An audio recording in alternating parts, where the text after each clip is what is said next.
que nous pourrons en parler beaucoup plus en détail. Merci beaucoup.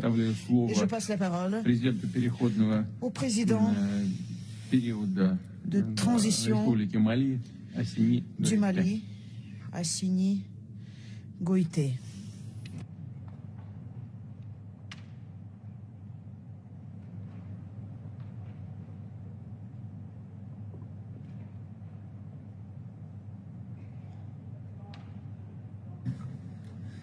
Excellences, Monsieur le Président de la Fédération de Russie, Excellences, Messieurs les chefs d'État et de gouvernement du continent africain, Messieurs les présidents des instances régionales et sous-régionales africaines, et distingués invités, Mesdames et Messieurs.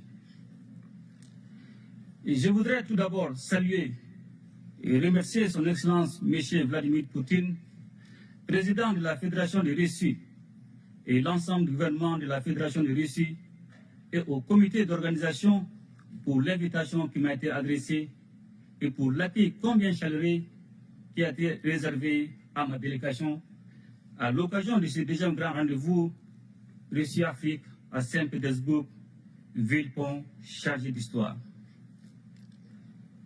Excellences, Monsieur le Président, distingués invités, la tenue du sommet de Saint-Pétersbourg moins de 4 ans après celui de Sochi en 2019, témoigne une fois de plus de la qualité des partenariats stratégiques entre la Russie et l'Afrique.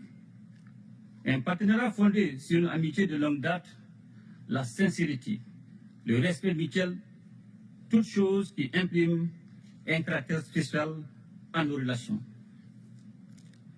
Le Mali n'a certes pas de continuité géographique, encore moins de langues en commun avec la Russie.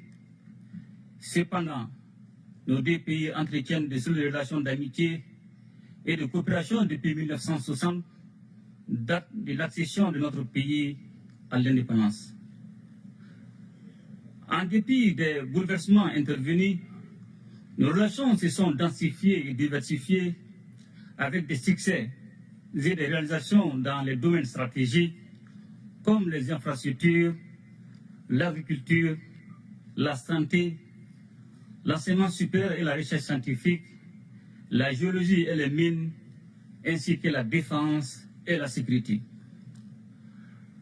Malgré la situation géopolitique et la conjoncture mondiale, il est évident, et cela est bien un constat, que le peuple malien est fortement mobilisé aux côtés des autorités de la transition, dont l'objectif est de construire et de consolider dans la durée un partenariat stratégique gagnant-gagnant entre le Mali et la Fédération de Russie pour le bonheur de nos deux peuples. Un tel partenariat est d'autant plus indispensable que la Russie a su prouver dans les moments difficiles son statut de partenaire traditionnel du Mali, tant par sa fiabilité que par son dynamisme dans l'accompagnement de notre pays pour relever les défis cruciaux du moment, tout en respectant notre souveraineté. Convaincu que la restauration de la paix, de la stabilité et de la sécurité est la pierre angulaire de tout développement, nous avons décidé d'assumer pleinement notre responsabilité première, qui est de protéger nos populations et de défendre l'intégrité de notre territoire. Ce choix stratégique intervient après une décennie de présence des forces internationales sans résultat tangible et dont le schéma consistait à entretenir la menace sur notre territoire et nous maintenir dans la dépendance. C'est pourquoi, dans le cadre du renforcement des capacités opérationnelles des forces de défense et de sécurité, le Mali a noué avec la Russie un partenariat militaire dont je tiens à saluer la fiabilité. Ainsi, avec l'appui de la Russie, le Mali recouvre progressivement sa pleine souveraineté sur l'ensemble de son territoire et nos forces de défense et de sécurité opèrent en toute autonomie et en toute liberté d'action. Les forces maliennes sont désormais dans une dynamique offensive, reprenant du terrain et réduisant de façon significative les attaques ciblant les camps militaires et les civils, permettant ainsi le retour progressif des personnes déplacées et des services sociaux de base dans plusieurs localités. Aussi voudrais-je, Monsieur le Président, vous renouveler ma profonde gratitude pour l'appui de votre gouvernement sous votre impulsion qui a permis à mon pays de connaître des avancées significatives dans le cadre de la lutte contre le terrorisme. La coopération entre nos deux pays ne saurait se réduire aux seules questions de défense et de sécurité. Elle embrasse également les domaines du renforcement des capacités en ressources humaines par l'augmentation des bourses d'études dans tous les secteurs stratégiques, ainsi qu'aux relations économiques et commerciales. Ainsi, les partenariats entre les secteurs privés de nos deux pays connaissent aujourd'hui une nouvelle dynamique. Les forums économiques et humanitaires en marge du présent sommet est une opportunité pour accroître les relations économiques au plan bilatéral.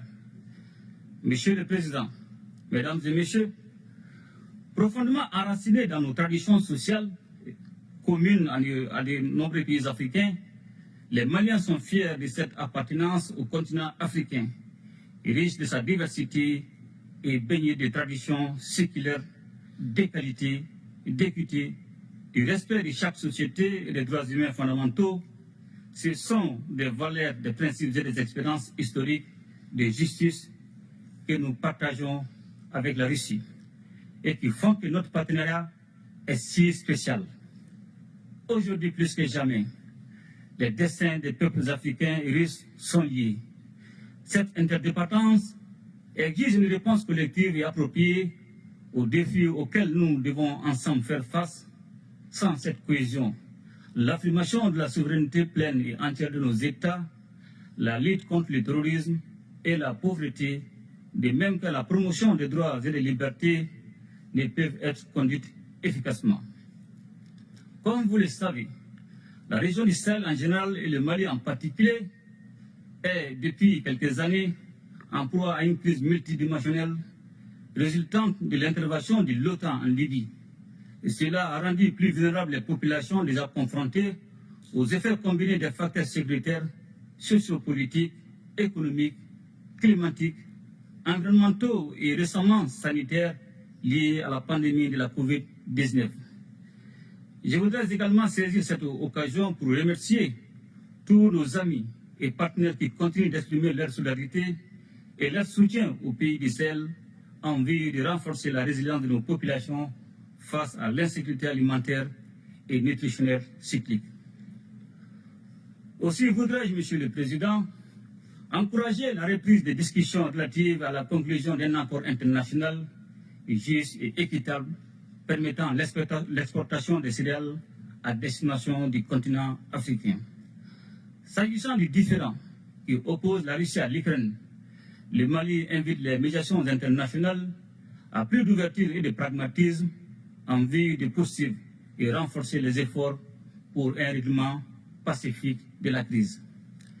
Monsieur le Président, Mesdames et Messieurs, membres des Nations Unies, le Mali reste attaché à la coopération internationale, au multilatéralisme et à un ordre international fondé sur des règles justes et équitables. Il est donc primordial que tous les membres des Nations Unies respectent les valeurs et principes fondamentaux du droit international et agissent de manière à protéger et faire respecter la Charte des Nations Unies.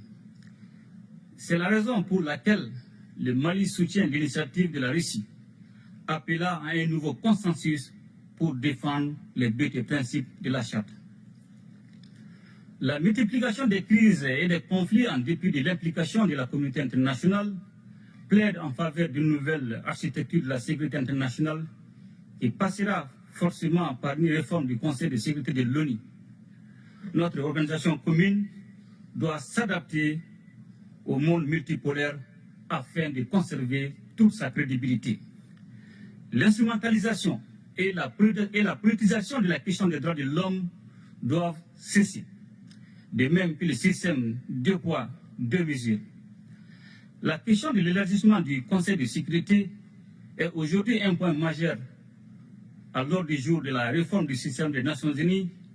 Elle est nécessaire et justifiée avec la proposition de l'Union africaine qui réclame seulement 2 sièges permanents pour l'Afrique. Le sommet de Saint-Pétersbourg nous donne l'opportunité de tracer ensemble les contours d'un espace commun de prospérité, de stabilité et de sécurité.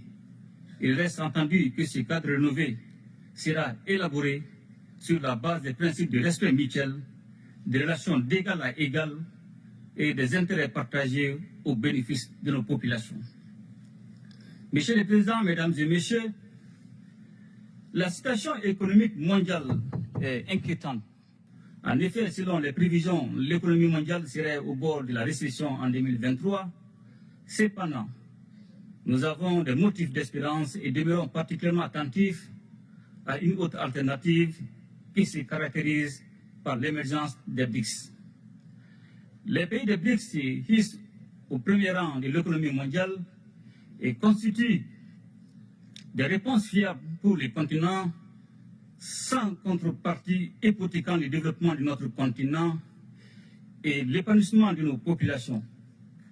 Ainsi, les BRICS constituent un réel espoir de soustraire nos pays d'un ordre international fondé sur la domination et la marginalisation.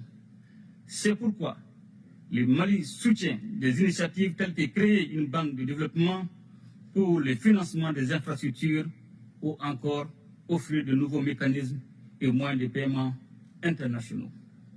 Excellences, Monsieur le Président, Mesdames et Messieurs, dans un monde marqué par de nombreux défis complexes, la tenue de ce sommet a été accueillie avec enthousiasme en Afrique.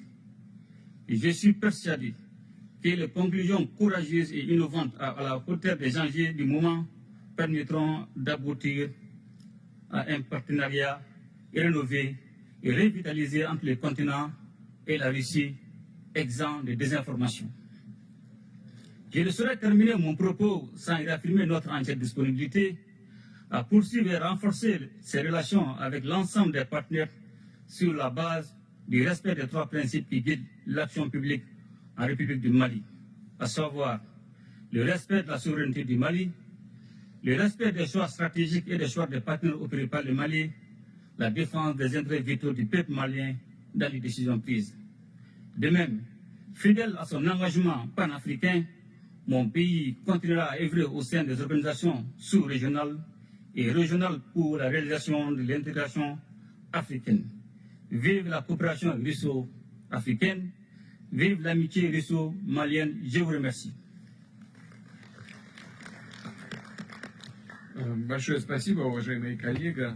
Merci, chers collègues. Vous avez dit beaucoup de choses importantes et nous avons écouté avec attention. Mais je voudrais tout d'abord attirer mon attention sur une chose. Vous avez dit que vous souteniez les traditions, les valeurs traditionnelles de votre pays. Et c'est ce qui unit justement la Russie avec votre pays et avec tous les autres pays, la plupart des pays du continent africain. Parce que d'habitude, les valeurs traditionnelles, c'est la base de notre identité, notre existence et notre souveraineté. Et c'est ce qui est à la base de nos États. Donc je partage vos approches. Je passe la parole au président de la République du Mozambique, Filipe Jacinto Nyusi. Muito obrigado, Sua Excelência Vladimir Poutine. Merci, Monsieur le Président de la Fédération de Russie.